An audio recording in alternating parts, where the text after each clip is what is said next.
Bismillahirrahmanirrahim. Assalamualaikum warahmatullahi wabarakatuh.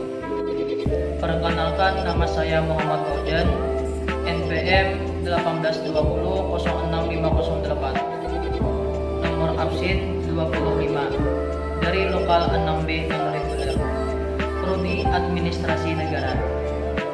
Dalam video ini, saya membawakan materi naskah tentang diplomasi dan kerjasama luar negeri atau akhiran NPM nomor 8. Selanjutnya kita masuk ke materi. Diplomasi merupakan salah satu instrumen penting dalam pelaksanaan kepentingan nasional di suatu negara. Diplomasi merupakan praktik pelaksana perundingan antara negara melalui perwakilan resmi. Perwakilan resmi dipilih oleh negara itu sendiri tanpa ada campur tangan pihak lain atau negara lain. Jadi diplomasi antara negara dapat mencakup seluruh proses hubungan luar negeri, baik merupakan perbentukan kebijakan luar negeri dan terkait pelaksanaannya. Diplomasi dikatakan juga mencakup teknik operasional untuk mencapai kepentingan nasional di luar batas wilayah yurisdiksi. Ketergantungan antara negara yang semakin tinggi, yang kemudian menyebabkan semakin banyak jumlah pertemuan internasional dan konferensi internasional yang dilakukan sampai saat ini. Kerjasama luar negeri adalah suatu kesepakatan untuk melakukan kegiatan penelitian, perekayasaan, pengkajian, pengembangan, dan ahli teknologi di dalam bidang pertanian antara OK atau OPT, Badan Penelitian dan Pengembangan Pertanian, dengan mitra kerjasama luar negeri. Jadi kerjasama luar negeri itu meliputi kerjasama dengan lembaga penelitian asing, organisasi internasional, perguruan tinggi asing, swasta asing, dan LSM asing. Secara garis besar, kerjasama dapat dilakukan dalam skema bilateral, regional, dan multilateral. Prioritas kerjasama diberikan kepada kegiatan kerjasama penelitian dengan negara atau lembaga di mana Indonesia telah memiliki payung kerjasama dengan negara atau lembaga yang bersangkutan. Sebelum kita melanjutkan ke materi selanjutnya, saya ingin menjelaskan tentang apa itu skema bilateral, regional, dan multilateral lewat video sebagai berikut.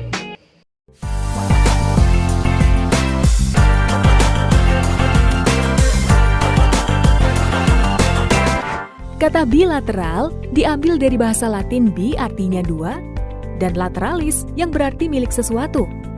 Bilateral berarti milik dua belah pihak. Dalam konteks hubungan internasional, bilateral berarti interaksi dua negara dari politik, ekonomi, sosial, budaya. Pokoknya semua hal yang menjadi perhatian dan isu bersama. Untuk negara memulai hubungan bilateral, tidak dimulai dari mata turun ke hati, tapi dari pembukaan hubungan diplomatik, yang berarti kedua negara mengakui keberadaan negara lain. Hal ini ditandai dengan penandatanganan komunike bersama, diikuti dengan penugasan duta besar masing-masing. Setelah saling kenal, baru mereka bisa kerjasama atau cari solusi dari masalah. Kerjasama ini dibahas dengan apa yang dinamakan mekanisme hubungan bilateral. Ini adalah wadah bagi negara untuk bertemu rutin dan saling kunjung, dari level teknis, menteri, hingga kepala negara. Hal ini seperti kamu dan teman kamu jaga hubungan dengan tetap silaturahmi, ketemu, chatting, atau video call. Dalam pertemuan, negara bisa bahas isu-isu penguatan kerjasama atau yang menjadi perhatian bersama. Yang menjadi garis depan dalam hubungan bilateral adalah perwakilan negara di luar negeri. Mereka adalah pihak pertama untuk berkomunikasi isu dan mengeksplorasi potensi kerjasama. Perwakilan akan menyampaikan ke Kementerian Luar Negeri untuk pengambilan keputusan. Sementara puncak dari hubungan bilateral adalah kunjungan kepala negara. Karena dalam pertemuan kepala negara, banyak kesepakatan strategis yang dibahas maupun disetujui. Jadi, kalau teman-teman dengar atau lihat ada kunjungan kepala negara ke Indonesia, atau presiden kita berkunjung ke negara lain, itu berarti adalah momentum besar dalam hubungan bilateral kita. Nah, ketika kedua negara sepakat untuk menjalin kerjasama, komitmen ini dituangkan dalam bentuk tertulis yang mengikat kedua negara. Bisa berbentuk perjanjian, MOU, atau kesepakatan tertulis lainnya, kerjasama regional dan multilateral. Terus apa sih bedanya kerjasama regional dan multilateral itu? Nah, jadi baik kerjasama regional dan multilateral adalah kerjasama yang melibatkan lebih dari dua negara. Bedanya, kalau kerjasama regional terjadi karena negara-negara itu berdekatan lokasinya, sedangkan kerjasama multilateral terjadi karena negara-negara itu memiliki kesamaan tujuan. Kerjasama regional bisa diibaratkan kalau ada lomba menghias gapura 17-an. Jadi, kamu dan teman sekomplek bekerja sama untuk bikin gapura paling cantik untuk menang. Beda dengan kerjasama multilateral yang kalau diibaratkan proses pencegahan COVID-19. Selain komplek kamu, teman-teman di komplek lain juga ikut membangun tempat cuci tangan, serta senantiasa mematuhi peraturan dan menjaga kesehatan lingkungan, supaya penghuni kompleks kamu dan kompleks lainnya tetap aman.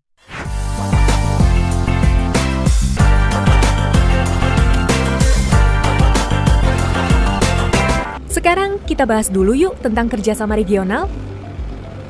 Kerjasama regional merupakan kerjasama negara-negara yang berdekatan di suatu kawasan atau wilayah. Kerjasama ini penting karena umumnya negara yang berdekatan memiliki kesamaan karakteristik, tujuan dan masalah yang dihadapi yang belum tentu dihadapi oleh kawasan lain. Contohnya, bagi negara-negara di kawasan Pasifik, isu kelautan adalah hal yang penting karena kawasannya terdiri dari pulau-pulau. Namun, belum tentu isu kelautan ini jadi fokus utama negara di kawasan Afrika karena mayoritas geografisnya adalah daratan. Kerjasama regional ini juga penting sebagai wadah diskusi antar negara tetangga.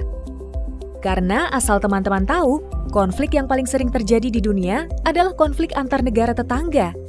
Baik karena perebutan wilayah, sumber daya alam, atau pengaruh politik. Sekarang, kita beralih ke kerjasama multilateral. Berbeda dengan kerjasama regional, kerjasama multilateral lebih berfokus kepada isu dan kepentingan global. Negara anggota tidak harus berdekatan secara geografis untuk bekerja sama. Asalkan sama-sama warga dunia, bisa kok. Biasanya isu-isu yang dibahas dalam kerjasama multilateral adalah hal-hal yang sifatnya mengglobal, seperti isu keamanan dan perdamaian dunia, pemanasan global, lingkungan hidup, ekonomi, maupun kesehatan seperti penanganan pandemi COVID-19. Melalui kerjasama multilateral ini, negara-negara memiliki kesempatan untuk mengambil langkah bersama untuk permasalahan yang sama-sama dialami warga dunia. Diplomasi multilateral Indonesia mengusung prinsip inklusivitas dan kesetaraan, kerjasama, non-intervensi, perdamaian dunia, serta menegakkan dan menghormati tatanan hukum internasional.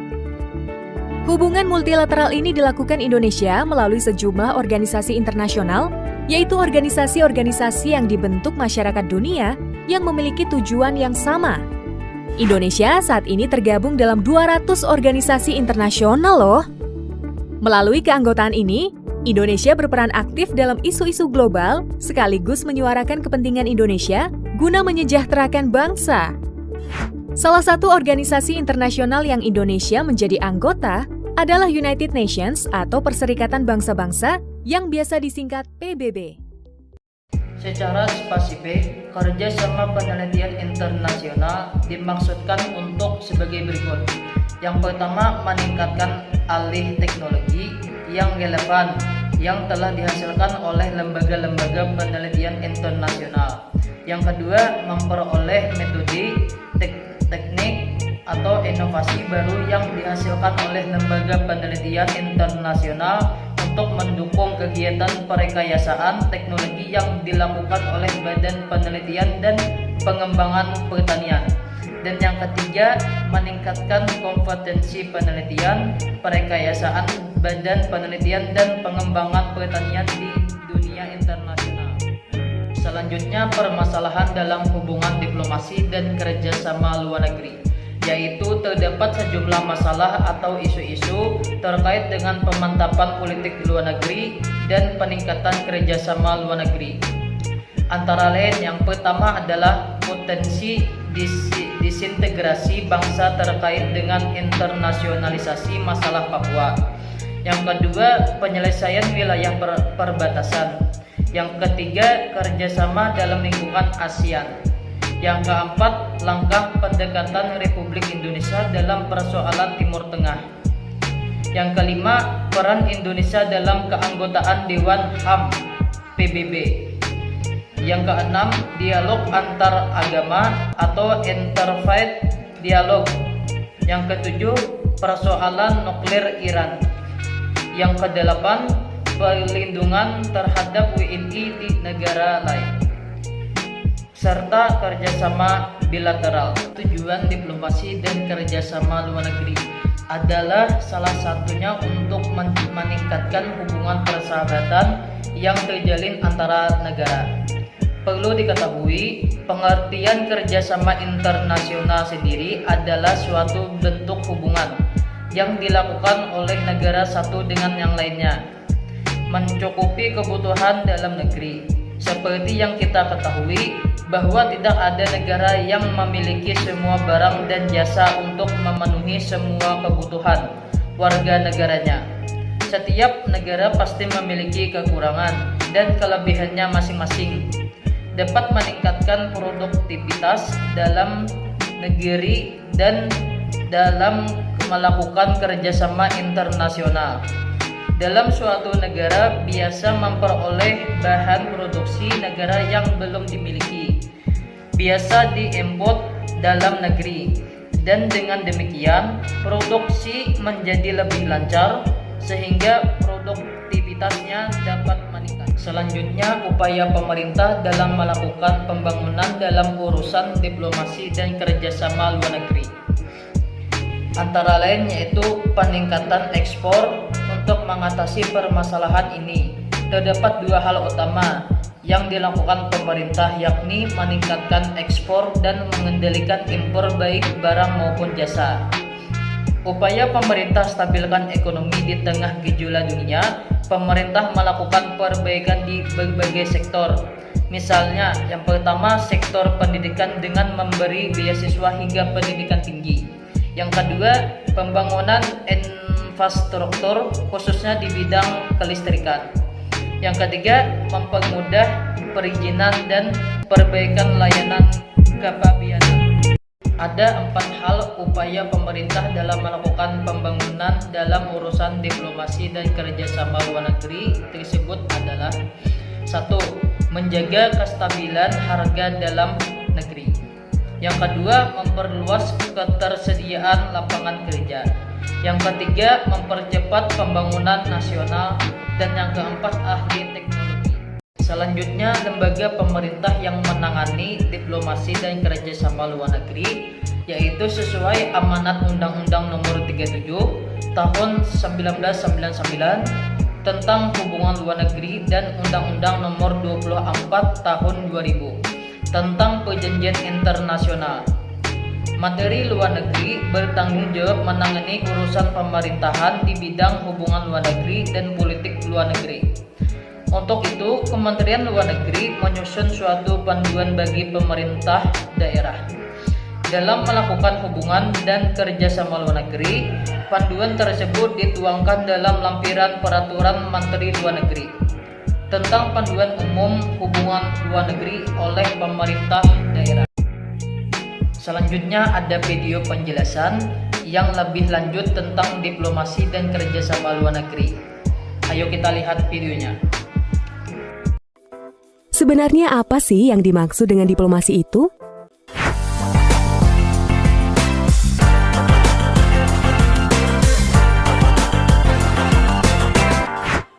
Diplomasi adalah praktik untuk menjalin relasi dengan pihak lain atau sebuah negara melalui kerjasama, dialog, dan negosiasi untuk mencapai tujuan yang menguntungkan sesuai dengan kepentingan masing-masing pihak. Banyak juga yang menyebutkan bahwa diplomasi itu adalah seni. Seni? Iya, betul.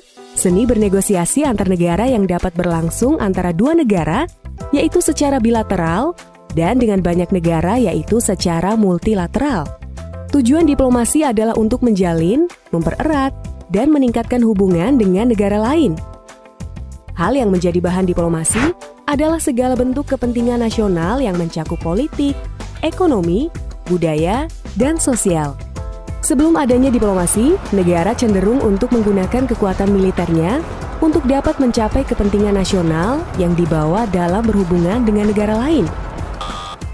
Diplomasi muncul sebagai sebuah jawaban untuk mencapai suatu kesepakatan bersama di antara berbagai negara yang ada tanpa menggunakan kekerasan secara fisik atau kekuatan militer melalui perang. Nah, siapa sih yang menjalankan praktik diplomasi ini? Ya, itu diplomat. Ketika teman-teman mendengar kata diplomat, image pertama yang kerap muncul adalah pria dan wanita berpakaian rapi di ruang sidang dan ruang resepsi. Demikian penjelasan materi naskah dari saya. Semoga bermanfaat bagi kita semua. Dan kalau ada kekurangan dan kesalahan, mohon dimaafkan. Wabillahi taufiq wal hidayah. Wassalamualaikum warahmatullahi wabarakatuh.